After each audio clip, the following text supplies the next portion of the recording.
उदंगी गांव। एक ऐसा गांव जहां हर कोई एक दूसरे को जानता था। गांव का माहौल हमेशा से शांतिपूर्ण और हरा भरा था, लेकिन गांव के एक कोने में एक पुरानी वीरान हवेली थी जो लोगों को डराती थी। इस हवेली के बारे में कहा जाता था कि वहां कुछ अनजानी और डरावनी ताकतें मौजूद हैं। इस हवेली के पास लोग जाने से डरते थे, खासकर रात के समय। इस कहानी के नायक हैं दो छोटे भाई, गोपी और कान्हा। गोपी की उम्र 12 साल और कान्हा की उम्र 10 साल थी। दोनों भाई बहुत ही चंचल और जिज्ञासु थे। उनके माता पिता उन्हें अक्सर समझाते थे कि उस पुरानी हवेली के पास न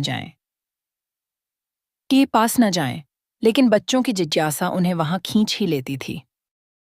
एक दिन गांव में अचानक बिजली चली गई। रात का अंधेरा और गहरा हो गया और लोग अपने अपने घरों में दुबक गए। गोपी और कान्हा अपने घर में बैठे थे जब उन्हें हवेली के पास से कुछ अजीब आवाजें सुनाई दीं। कान्हा ने गोपी से कहा, भैया, क्या ये वही भूतिया हवेली की आवाजें हैं जिनके बारे में सब कहते हैं? गोपी ने कान्हा की बात को मजाक में लेते हुए कहा, कान्हा, चलो आज हम इन आवाजों की सच्चाई का पता लगाते हैं। डरने की क्या बात है? कान्हा थोड़ा डरा हुआ था, लेकिन गोपी के हिम्मत भरे शब्दों ने उसे भी तैयार कर दिया। दोनों भाई चुपके से घर से बाहर निकल आए और हवेली की ओर बढ़ने लगे। रास्ता अंधेरे से भरा हुआ था और पेड़ों की परछाइयां उनके मन में डर पैदा कर रही थीं। जैसे जैसे वे हवेली के करीब पहुंचे, उन्हें वहां का माहौल और भी अजीब लगने लगा। हवेली का दरवाजा खुला था और अंदर से ठंडी हवा बाहर आ रही थी। गोपी ने गहरी सांस ली और कान्हा को देखकर मुस्कुराई। डरो मत कान्हा, हम बस देख लेंगे और तुरंत वापस आ जाएंगे।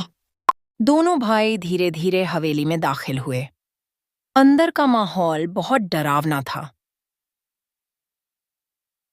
पुरानी दीवारों पर धूल और मकड़ी के जाले थे और फर्श पर पड़ी दरारें इस बात की गवाही दे रही थीं कि यहाँ सालों से कोई नहीं आया है। लेकिन सबसे अजीब बात ये थी कि सब कुछ होते हुए भी हवेली में कुछ हलचल महसूस हो रही थी। वे दोनों एक बड़े हॉल में पहुंचे जहां चारों ओर अंधेरा था। तभी अचानक दीवार से एक पुरानी तस्वीर जोर की आवाज करते हुए गिरी। गोपी और कान्हा दोनों डर कर रुक गए। कान्हा ने कांपती आवाज में कहा, भाई चलो यहाँ से चलो, मेरी तबीयत ठीक नहीं है। लेकिन गोपी, जो अपनी जिज्ञासा को काबू नहीं कर पा रहा था, ने कहा, हम अभी थोड़ी देर और रुकते हैं। हमें देखना चाहिए कि ये आवाजें आखिर आ कहाँ से रही हैं। जैसे ही उसने हॉल के दूसरे छोर की ओर कदम बढ़ाया, उसे ऐसा लगा जैसे कोई उसे देख रहा हो। दोनों भाई एक दूसरे से सटकर चलने लगे। अचानक हॉल के एक कोने से एक परछाई निकलकर उनके सामने आ गई।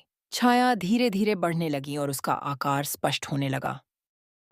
परछाई अब एक बूढ़े आदमी की शक्ल ले चुकी थी, जिसके चेहरे पर गहरा दर्द और क्रोध साफ नजर आ रहा था।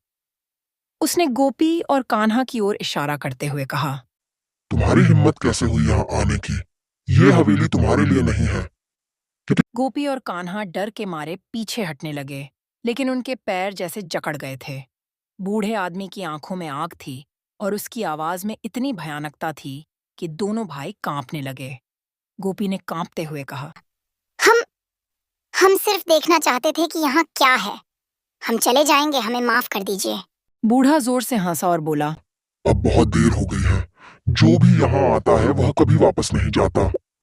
इसके बाद हवेली की दीवारें मानो अपने आप हिलने लगीं। गोपी और कान्हा ने चारों ओर देखा और पाया कि हवेली के अंदर सब कुछ जीवंत हो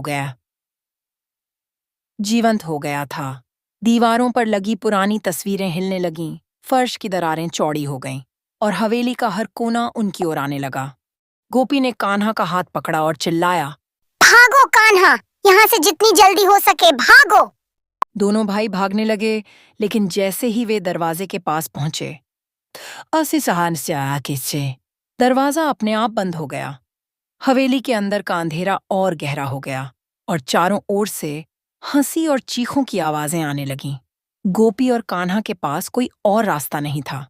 वे एक कमरे में जाकर छिप गए, लेकिन आवाजें उनके पीछे पीछे उस कमरे में भी आ गईं। कमरे के अंदर की दीवारें अचानक पिघलने लगीं और उनका रंग लाल हो गया, मानो खून की नदियां बह रही हों।